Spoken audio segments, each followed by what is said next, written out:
ونعوذ بالله من شرور أنفسنا ومن سيئات أعمالنا من يهده الله فلا مضل له ومن يضلل فلا هادي له وأشهد أن لا إله إلا الله وحده لا شريك له وأشهد أن محمدا صلى الله عليه وسلم عبده ورسوله يا أيها الذين آمنوا اتقوا الله حق تقاته ولا تموتن إلا وأنتم مسلمون يا أيها الناس اتقوا ربكم الذي خلقكم من نفس واحدة وخلق منها زوجها وبث منهما رجالا كثيرا ونساء واتقوا الله الذي تساءلون به والأرحام إن الله كان عليكم رقيبا يا أيها الذين آمنوا اتقوا الله وقولوا قولا سديدا يصلح لكم أعمالكم ويغفر لكم ذنوبكم ومن يطع الله ورسوله فقد فاز فوزا عظيما ألا إن أصدق الكلام كلام الله وخير الهدي هدي محمد عليه الصلاة والسلام وشر الأمور محدثاتها وكل محدثة بدعة وكل بدعة ضلالة وكل ضلالة في النار.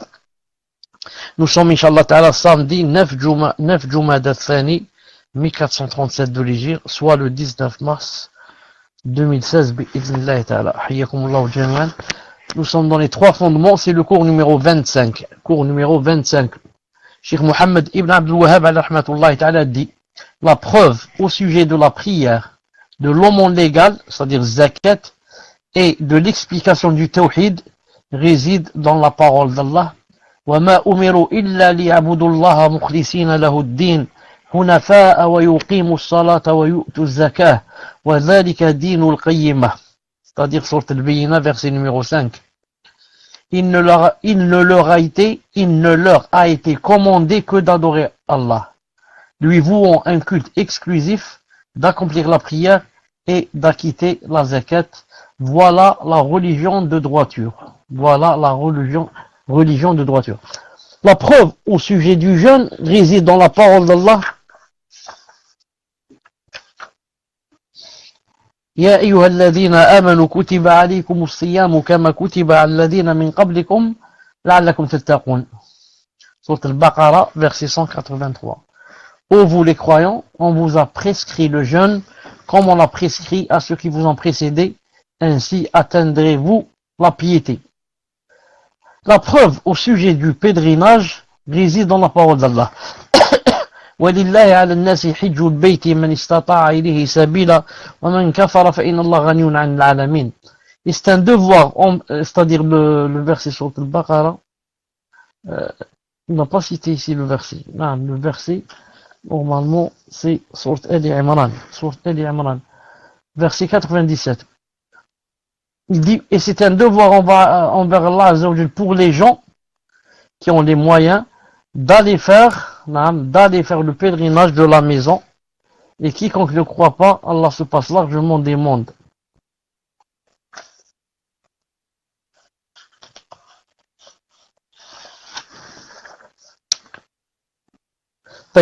C'est cela, Inch'Allah Ta'ala, qu'on va expliquer, bi'idhnillah subhanahu wa ta'ala, aujourd'hui, Inch'Allah Ta'ala. Donc on revient à sa parole, la preuve au sujet de la prière, de l'aumône légal, zakat. Quand il a dit zakat, Cheikh Ibn Uthaymin dit, c'est-à-dire la preuve concernant le fait que la prière et la zakat font partie de la religion, réside dans la parole d'Allah Azza wa Jal. وما أمروا إلا ليعبدوا الله مخلصين له الدين حنفاء ويقيموا الصلاة ويؤتوا الزكاة وذلك دين القيمة. Il ne leur a été commandé que d'adorer Allah, lui vouant un culte exclusif, d'accomplir la prière et d'acquitter la zakat, et voilà la religion de droiture. Cheikh Ibn Uthaymin dit, ce verset est général et englobe toutes les formes d'adoration. Il est donc obligatoire pour tout individu d'être sincère envers Allah Azza wa Jal, d'être un pur monothéiste et de suivre sa législation. Ensuite, par rapport à ce verset, il ne leur a été commandé que d'adorer Allah, lui vouant un culte exclusif, d'accomplir la prière et d'acquitter la zakat. Cheikh Ibn Uthaymin dit, il s'agit ici de la conjonction d'un terme spécifique après un terme général. Ce qu'on appelle en arabe dhikrul khas ba'd al-'am. Il dit ici, en effet, accomplir la prière et s'acquitter de la zakat fait partie de l'adoration. Naam. Mais Allah Azza wa Jalla a expressément cité ces deux formes d'adoration en raison de l'importance toute particulière qu'elles revêtent. Ainsi, la prière est l'adoration du corps, alors que la zakat est l'adoration des biens. Ces deux adorations sont souvent citées conjointement dans le livre d'Allah subhanahu wa ta'ala. Lorsqu'il a dit en haut, il a dit, il s'agit ici, Cheikh Ibn al-Taymiyyah, il s'agit ici de la conjonction d'un terme spécifique après un terme général, et moi j'ai dit en arabe, min bab dhikr al-khas ba'd al-am. Qu'est-ce que ça veut dire ça? Le Cheikh, rahimahullah ta'ala, veut dire, Allah ta'ala a dit, وَمَا أُمِرُوا إِلَّا لِيَعْبُدُوا اللَّهَ مُخْلِصِينَ لَهُ الدِّينَ حُنَفَاءَ وَيُقِيمُوا الصَّلَاةَ وَيُؤْتُوا الزَّكَاةَ. Donc ça donne à peu près en français, il ne leur a été commandé que d'adorer Allah. Ensuite, pourquoi il dit, lui vouant, bon, un culte exclusif, c'est pas ça. Ensuite, pourquoi il dit d'accomplir la prière, c'est-à-dire il leur a été commandé aussi d'accomplir la prière et d'acquitter la zakat. N'a-t-il pas dit, au début du verset, n'a-t-il pas dit, il ne leur a été commandé que d'adorer Allah. Et un peu plus loin, donc à la fin du verset, il a dit d'accomplir la prière et d'acquitter la zakat. Donc vous voyez que accomplir la prière et acquitter la zakat, ça rentre dans le fait ou l'ordre d'adorer Allah. Ça, il ne leur a été commandé que d'adorer Allah. Donc normalement, c'est pas la peine de dire qu'il faut faire la prière, il faut faire la zakat. On sait que la prière et la zakat rentrent dans l'adoration. Et ce sont deux piliers, des plus importants piliers. Cheikh ici dit, il s'agit de la conjonction d'un terme spécifique après un terme général. Le terme général, c'est quoi ici? C'est l'adoration. Il ne leur a été commandé que d'adorer. On adore Allah. Terme général. Terme spécifique, il a dit, et ce, yani, d'accomplir la prière et d'acquitter la zakat. Les savants disent, il y a beaucoup de ce genre, yani, de cette formule. Yani, citer un terme spécifique après un terme général. Et au contraire, citer un terme général après un terme spécifique. Pour notre cas ici, citer spécifique, le spécifique après le général, les savants disent, car ça revêt, car le spécifique qu'on veut citer, ça revêt une grande importance. Naam. Allah Ta'ala dit, il ne leur a été demandé que d'adorer Allah. Ensuite, il veut montrer que dans l'adoration, ce qui est le plus important, c'est d'accomplir la zakat et d'acquitter la zakat, d'accomplir la prière et d'acquitter la zakat. C'est pour ça que cette formule, qui est citer un terme spécifique après un terme général, son but c'est quoi? C'est montrer, yani, comme on dit en arabe, yani, لأهمية يعني نعم من باب ذكر الخاص بعد العام لأهمية الخاص, parce que le spécifique qu'on va citer, yani, il est très important. Il est très important. Non. C'est comme je te dis par exemple, je te fais des wasiyas, je te dis par exemple, il faut, c'est-à-dire avoir un bon comportement avec le voisin. Je te dis, écoute, n'oublie pas, il faut avoir un bon comportement avec le voisin. Ensuite, je te dis, il faut pas faire beaucoup de bruit. Non. Ne pas faire de bruit, beaucoup de bruit, surtout la nuit. Ça rentre dans le fait d'avoir un bon comportement avec le voisin. Mais pourquoi j'ai cité ça? Parce que ça revêt quelque chose d'important. Je sais que ce voisin, plusieurs fois, il s'est plaint des gens qui font beaucoup de bruit, etc. Donc, si je t'ai cité ce terme spécifique après le terme global, c'est parce qu'il revêt une grande importance. Une grande importance. Non. Et si vous voulez un exemple de cela, dans le Coran, il y a beaucoup de versets dans le Coran, dans la Sunna. Regardez le verset où Allah subhanahu wa ta'ala a dit قل من كان عدوا لله وملائكته ورسله وجبريل وميكال في ورش وميكائيل فإن الله عدو للكافرين.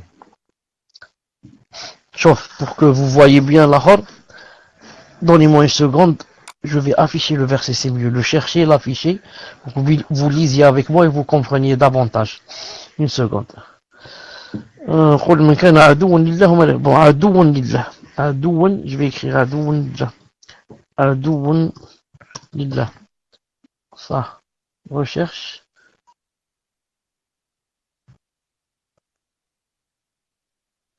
oui ça tous les états besoin seulement moi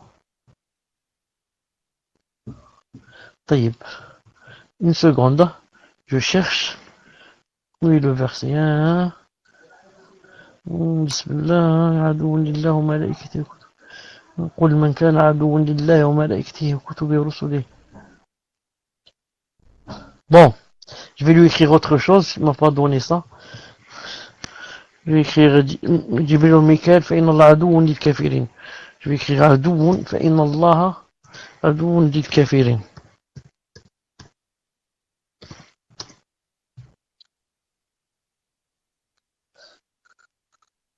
طيب une seconde.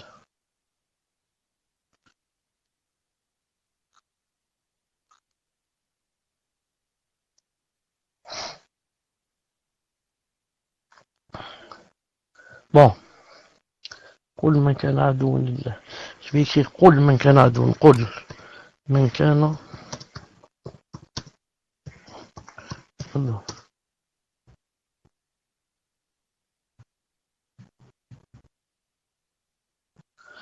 طيب donc j'ai pas trouvé parce que la façon de chercher, il cherche pas comme d'habitude. Il cherche tous les mots. Alors que moi j'ai besoin du verset, pas des mots. طيب donc attendez si je peux changer autre chose.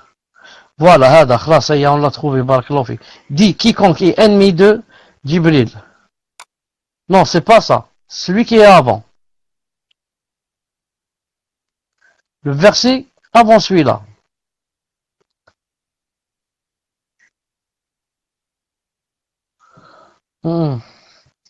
قل من كان عدوا لله وملائكته ورسله وجبريل وميكال فإن الله عدو للكافرين. Ce verset.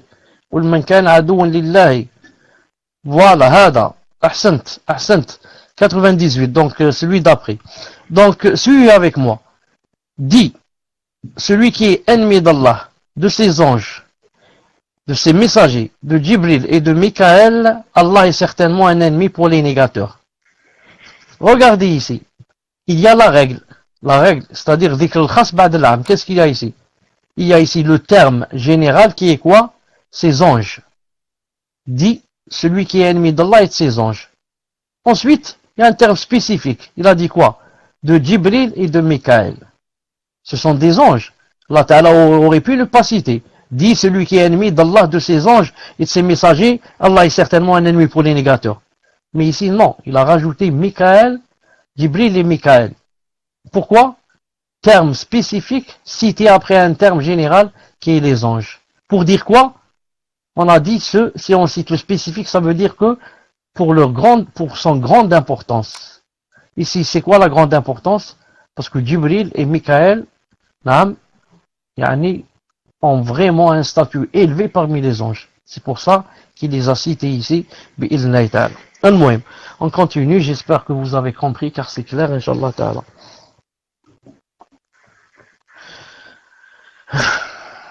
Même quand le prophète alayhi sallam dit par exemple Al-Hajju Arafa ou bien Arafat, c'est la même chose. Al-Hajju Arafat, ça Arafat, ça rentre dans le Hajj ou ça rentre pas? Ça rentre pas. Ah, pourquoi il le cite? Alors que tout le monde sait que Arafat, le fait de se lire debout, puis Arafat, ça rentre dans le Hajj. Mais il dit le Hajj Arafat, terme spécifique après général. Il veut te montrer que Arafat, c'est une chose très importante dans le Hajj. Et attention que vous ratez Arafat. Non. Il dit, voilà la religion de droiture. Voilà la religion de droiture. Cheikh Ibn Uthaymin dit, voilà, ce pronom démonstratif désigne le culte exclusif d'Allah, l'accomplissement de la prière et l'acquittement de la zakat. voilà la religion de droiture. C'est-à-dire, voilà, si vous faites ce que j'ai dit ici, c'est-à-dire, il ne leur a été commandé que d'adorer Allah, lui, vous, un culte exclusif, d'accomplir la prière et d'acquitter la zakat, et ce qui va venir, voilà vraiment, yani, la religion de droit. C'est ça la religion de droiture, c'est ça. S'il n'y a pas ça, donc vous n'êtes pas sur la religion de droiture. De droiture, c'est-à-dire la religion, dit Cheikh Ibn Uthaymin, du culte droit, qui ne comporte aucune sinuosité, car c'est la religion d'Allah. Or, la religion d'Allah est droite, comme le dit Allah Azza wa Jal, وَأَنَّ هَذَا صِرَاطِي مُسْتَقِيمًا فَاتَّبِعُوهُ وَلَا تَتَّبِعُوا السُّبُلَ فَتَفَرَّقَ بِكُمْ عَنْ سَبِيلِهِ. Al-An'am 153. Et voilà mon chemin dans toute sa rectitude. Suivez-le donc, et ne suivez pas les sentiers qui vous écartent de sa voie. Et voilà mon chemin dans toute sa rectitude. Suivez-le donc, et ne suivez pas les sentiers qui vous écartent de sa voie.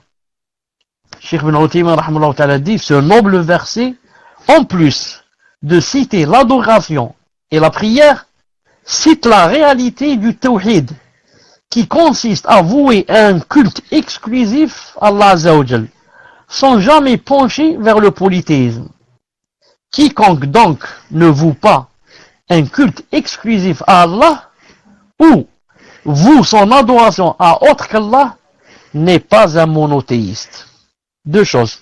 Quiconque ne voue pas un culte exclusif à Allah, c'est-à-dire, il adore Allah subhanahu wa ta'ala, certes, mais adore avec lui d'autres choses.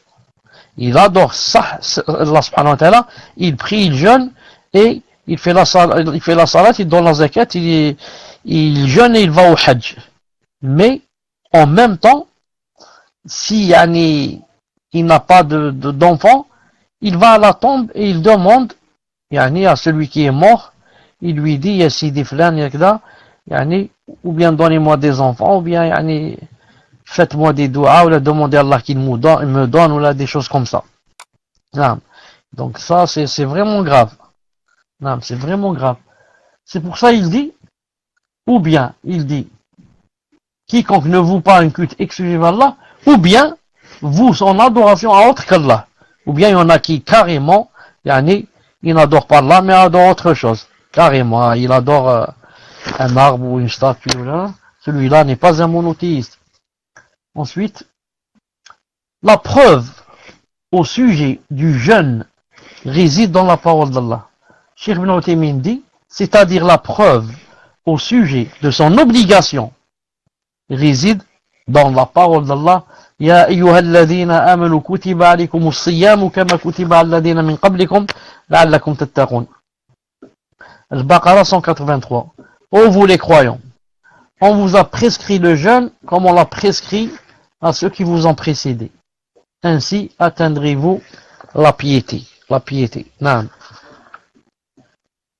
Cheikh Ibn Uthaymin dit, rahimahullah ta'ala, la parole d'Allah, comme on l'a prescrit à ceux qui vous ont précédés, contient plusieurs enseignements.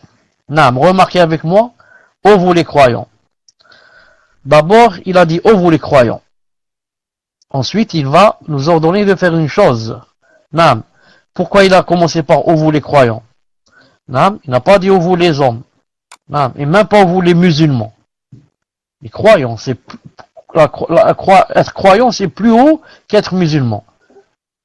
Comme dans le hadith de Jibril, vous connaissez. Il y a Islam, Iman, Ihsan.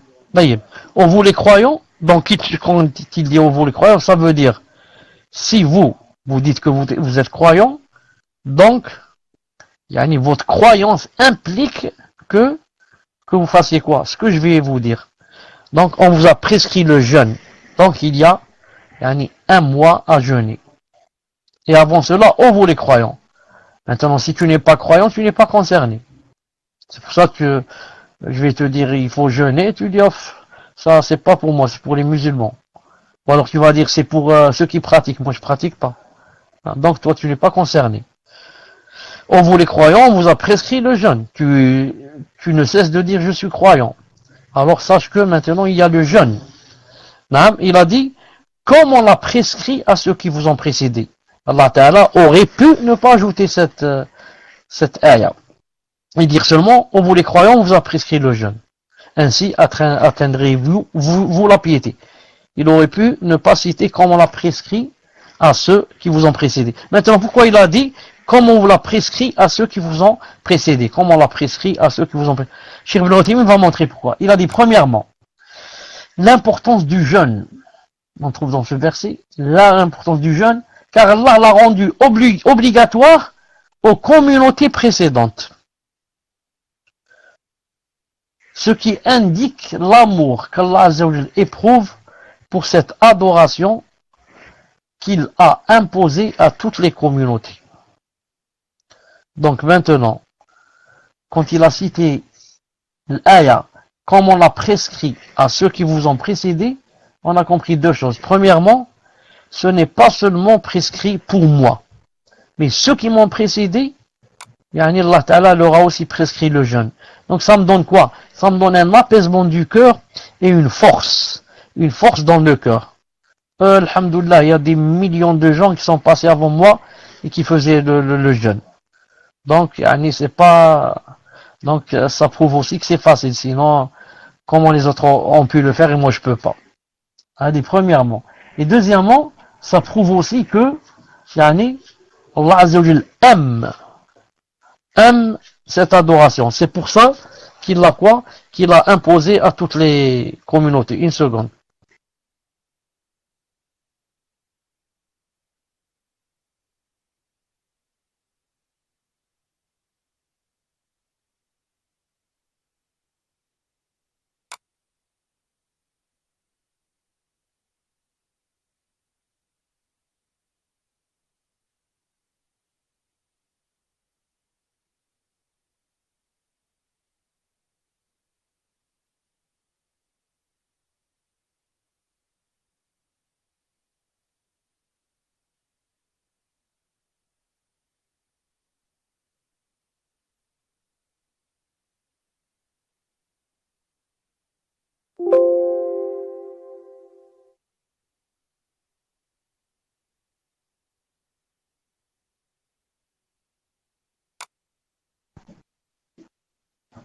Non, je continue.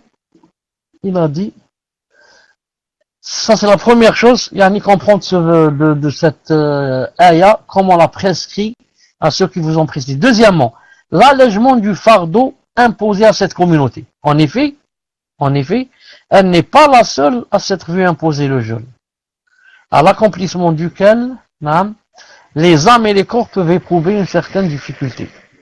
Donc quand il a dit que comme on l'a prescrit à ceux qui vous ont précédé, alhamdoulilah, tu vas sentir que c'est pas quelque chose de lourd. C'est pas quelque chose de lourd. Car la preuve, ça a été aussi, imposé à d'autres. Troisièmement, ce verset prouve qu'Allah Azza wa Jal a parachevé la religion de cette communauté, en parachevant pour elle les actes méritoires des communautés précédentes. Donc ce verset prouve qu'Allah subhanahu wa ta'ala a parachevé la religion de cette communauté. Comment cela? En parachevant pour elle les actes méritoires des communautés précédentes. Maintenant, non seulement que Allah subhanahu wa ta'ala nous a imposé des choses nouvelles dans notre charia, mais maintenant il nous impose même des choses qu'ont fait ceux qui nous ont précédés. Ce qui prouve que notre religion maintenant, alhamdoulilah, est terminée. La charia est terminée, est close, et maintenant, il nous ajoute pour la parachever, la parfaire, il va ajouter des choses, qui existaient déjà dans ceux qui nous ont précédés. Ensuite, il dit,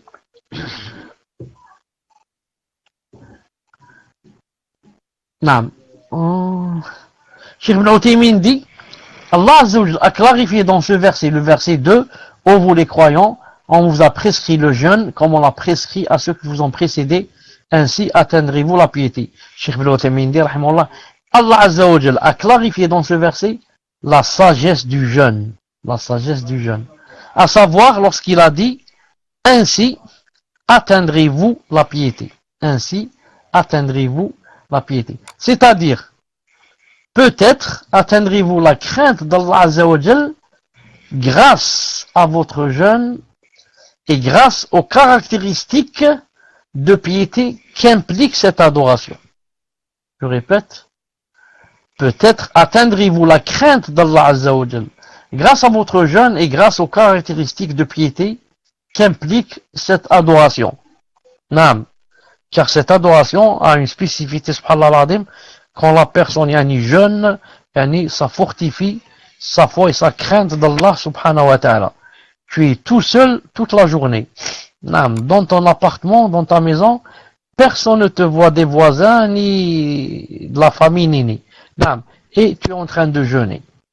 Tu délaisses le fait de ne pas manger cette chose que j'aime, et ne pas boire cette chose que j'aime, jusqu'à ce que, le soleil se couche. Je fais tout cela pour Allah subhanahu wa ta'ala. Allah subhanahu wa ta'ala n'a pas besoin de notre faim.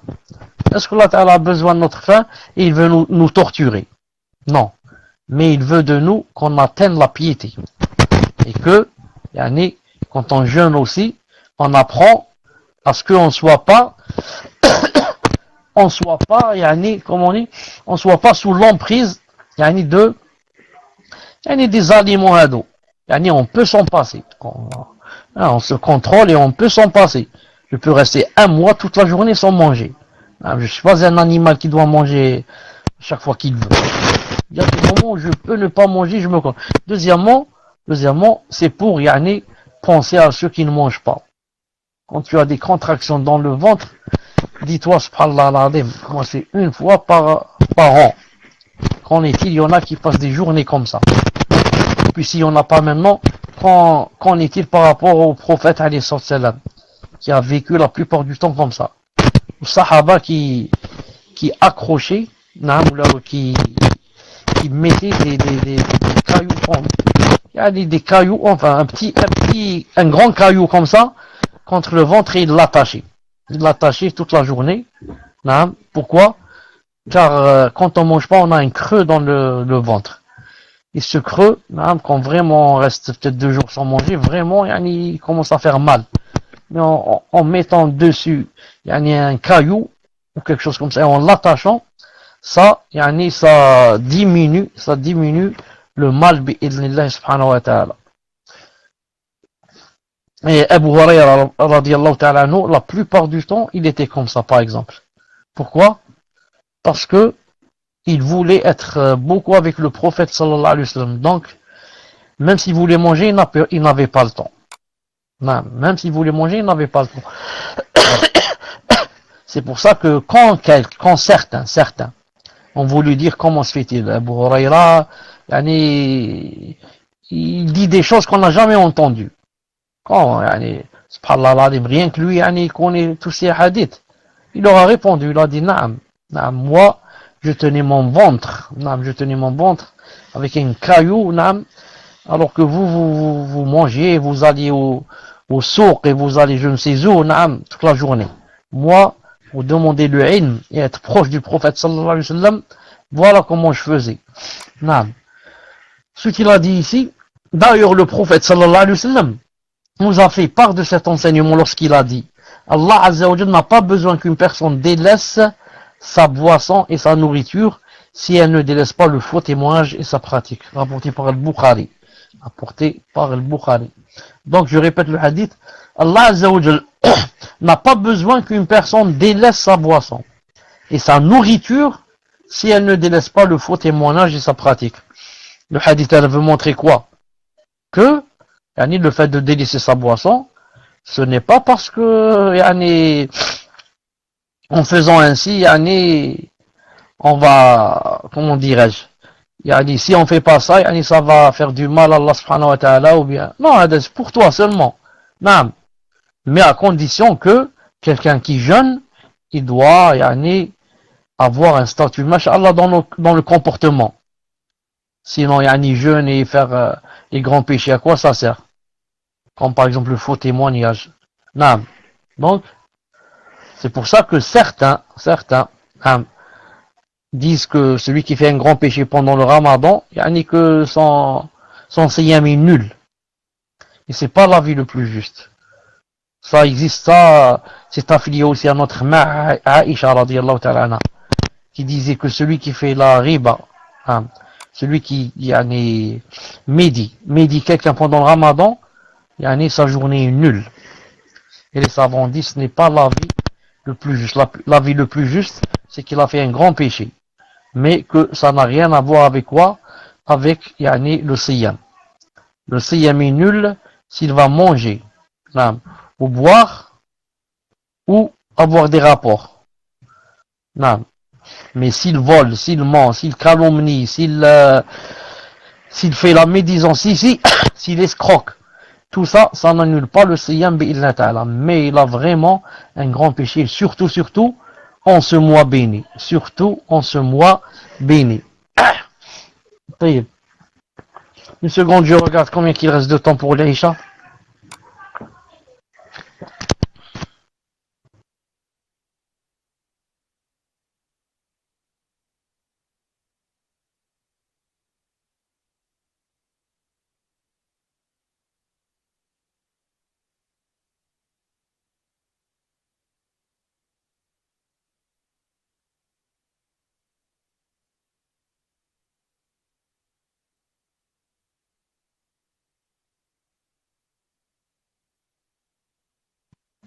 Salam alaikum, vous m'entendez?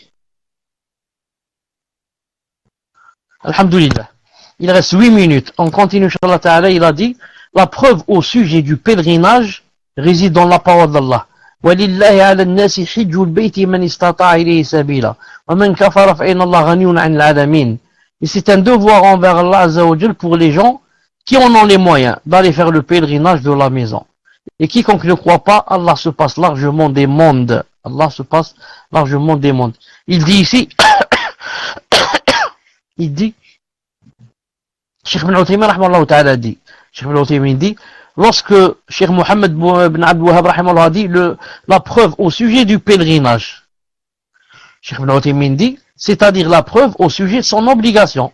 Ça réside dans le verset, dans la parole d'Allah, وَلِلَّهِ عَلَى النَّاسِ حِجُّ الْبَيْتِ, if you watch only حَجُّ الْبَيْتِ avec fatha, حَجُّ الْبَيْتِ مَنِ اسْتَطَاعَ إِلَيْهِ سَبِيلًا. Et c'est un devoir envers Allah pour les gens qui en ont les moyens d'aller faire le pèlerinage de la maison, et quiconque ne croit pas, Allah se passe largement des mondes. Cheikh Ibn Uthaymin dit, ce verset fut révélé la 9e année de l'Hégire, et c'est ainsi que fut imposée l'obligation d'accomplir le pèlerinage, car certains ont dit que c'était la 3e année. Cheikh Ibn Uthaymin dit, l'avis le plus fort dans d'autres livres bien sûr, c'est que c'était la 9e année. Cependant Allah Ta'ala a dit, pour les gens qui ont les moyens, cela prouve que le pèlerinage n'est pas obligatoire pour qui n'en a pas les moyens. Pour qui n'en a pas les moyens. Donc le pèlerinage est obligatoire pour qui? Pour celui qui a les moyens. Et là, ça me rappelle une chose. Vous savez que ce n'est pas permis à quelqu'un qui n'a pas fait par exemple le pèlerinage d'aller le faire à la place d'une autre. Des fois la personne est malade, il ne peut pas faire le pèlerinage. Mais alhamdoulilah, elle a les moyens de payer quelqu'un. Cette personne, le hajj est toujours, le pèlerinage, ça s'appelle le hajj. Le hajj est toujours obligatoire pour elle. Mais obligatoire avec quoi? Avec son argent. Elle paye quelqu'un pour aller le faire à sa place. Cette personne qui doit aller faire le hajj à la place d'une autre, il y a une condition pour elle. C'est quoi? La condition, c'est que il faut que elle d'abord, elle ait fait le hajj. Il faut qu'elle ait fait le hajj pour elle-même. Ensuite, elle peut le faire pour une autre personne. Toi, tu n'as pas fait la chose qui était obligatoire, tu vas faire une chose obligatoire pour une autre personne. Vous avez compris la hikmah? Et aussi à cause du prophète et du hadith du prophète sallallahu alayhi wa sallam, qu'il a vu quelqu'un tourner autour de la Mecque qui a dit Allahumma labbayka an shubruma. Allah Ta'ala, quand on fait le hajj, vous savez, on dit labbayka an pour X et Y, on cite. Non. Il a entendu citer pour shubruma. Mais quand c'est pour moi normalement, je cite pas le nom d'une personne. Je dis Allahumma labbayka matan umra, labbayka hajjan. Mais celui-là a dit shubruma. Shubruma, c'est un prénom. Le professeur m'a entendu, il dit, Men Shubruma. Dans une version, il a dit, c'est mon frère. Dans une autre version, il a dit, c'est quelqu'un de la famille.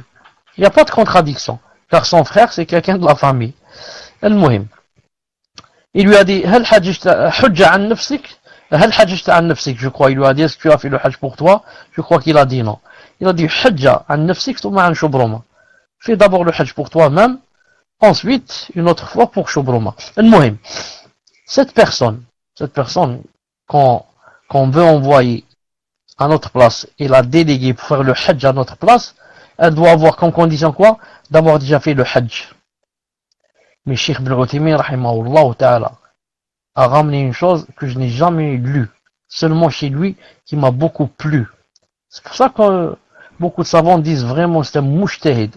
Vraiment, vraiment, vraiment, Allahumma barak, yani son niveau était très fort pour ceux de son époque. Il a dit la condition, le fait de ne pas pouvoir aller faire le hajj à la place d'une autre jusqu'à ce qu'on le fasse, il a dit ceci, c'est pour qui? C'est pour celui qui a les moyens. Pour celui qui a les moyens d'aller faire le hajj par exemple, ou bien faire Umrah, il n'y va pas. Ensuite, il va à la place d'une autre personne. Il a dit il ne peut pas. Il a dit quant au pauvre, qui lui n'a pas l'intention d'aller au hajj. Pourquoi? Parce qu'il n'a pas. Il dit moi j'y vais pas jusqu'à ce que bien sûr Allah Ta'ala m'enrichisse. Il a dit celui-là pendant la période où il n'a pas les moyens, il peut faire le hajj à la place d'une autre personne. Allahu Akbar. Subhanallah al-Azim.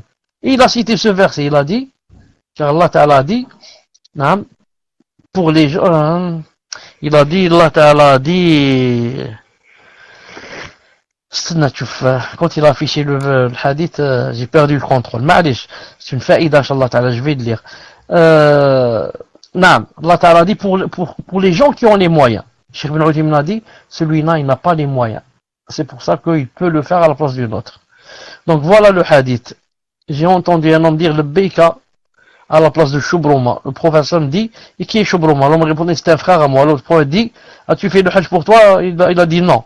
Il a dit, alayhi salam, fais-le pour toi-même, puis à la place de Shubruma. C'est un hadith authentique, authentifié par Sheikh Al-Albani et beaucoup d'autres. Naam. Donc voilà la faïda que je voulais citer. Ensuite, et quiconque ne croit pas, Allah se passe largement des mondes. Cheikh Ibn Uthaymin dit, dans ce verset, وَمَنْ كَفَرَ فَإِنَّ اللَّهَ غَنِيٌّ عَنِ الْعَالَمِينَ.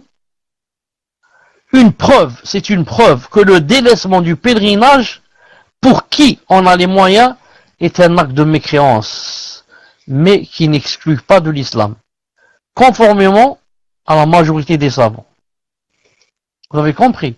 Vous avez remarqué ce que Allah Ta'ala a dit? Il a dit c'est un devoir envers Allah pour les gens qui ont les moyens d'aller au hajj. Ensuite, qu'est-ce qu'il a dit directement après le verset? Et quiconque mécroit. وَمَنْ كَفَرَ. Pourquoi il parle du coffre? Quel est le rapport du coffre avec le hajj? Pour te dire que celui qui ne va pas le hajj a fait du coffre. Celui qui ne va pas au hajj a fait du coffre. Mais est-ce que c'est le grand coffre qui fait sortir de l'islam? Non, c'est l'autre coffre.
Salam alaikum wa rahmatullahi wa barakatuh. Est-ce qu'il y a du son?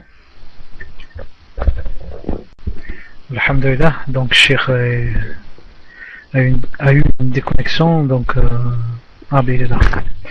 Ouais.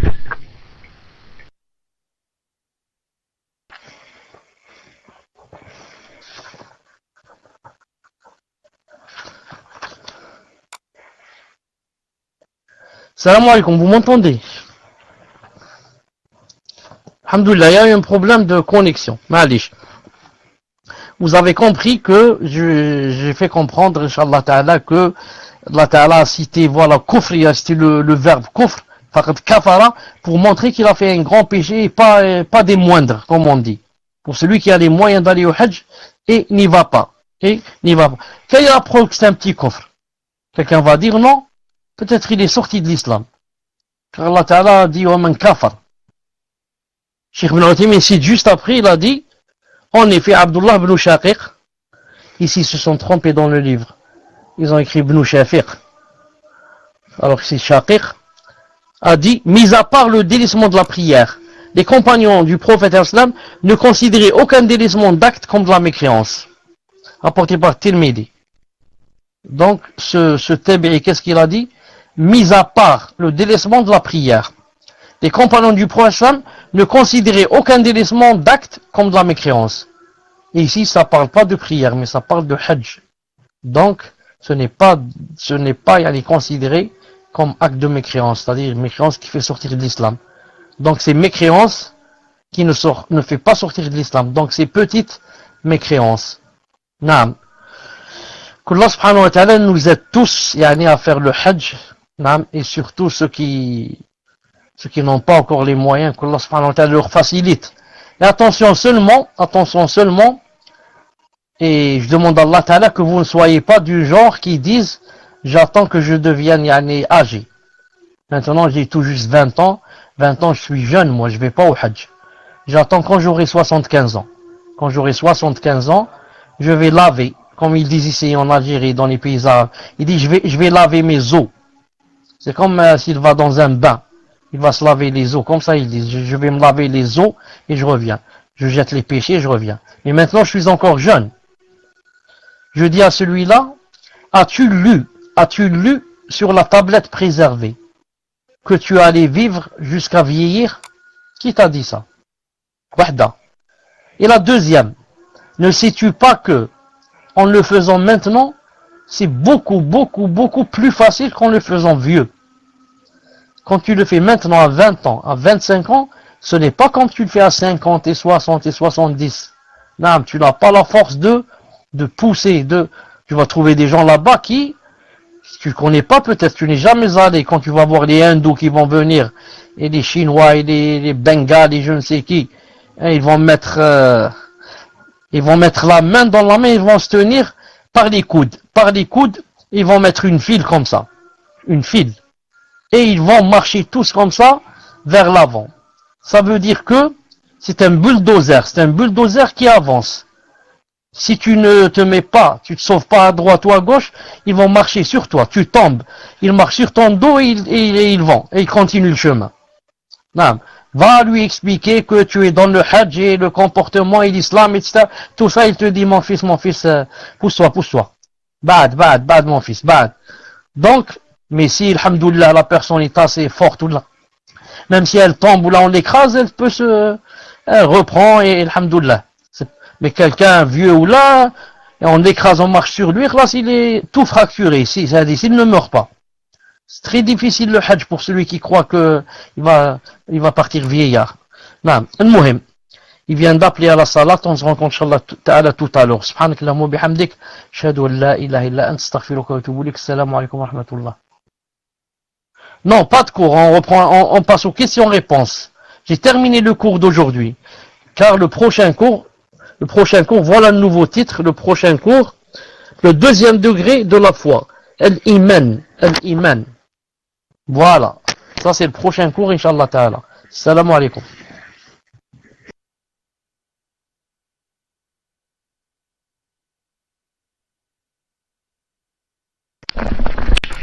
Wa alaykum salam wa rahmatullahi wa barakatuh. Barakallahu fikum, Cheikh. pour ce cours.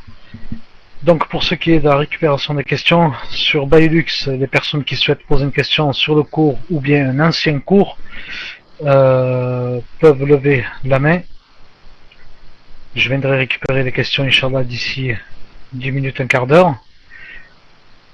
Donc voilà, la fonction est active pour les mains levées sur Bailux.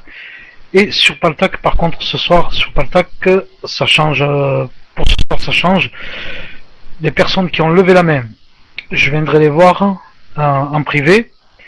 Et en fait, leur question devra être envoyée par mail. Vu la difficulté qu'il y a en ce moment sur Paltalk pour recevoir les questions, donc les personnes en PV recevront une adresse mail et ils devront envoyer leurs questions, bien sûr sur le cours ou un ancien cours, à cette adresse avec leur pseudo. Surtout n'oubliez pas de mettre votre pseudo.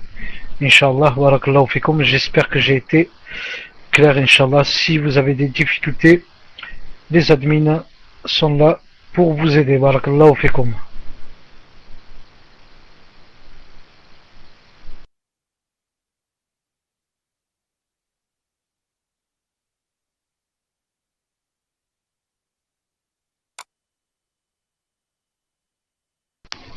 Alors je sais pas, je parlais, je sais pas si on m'a entendu.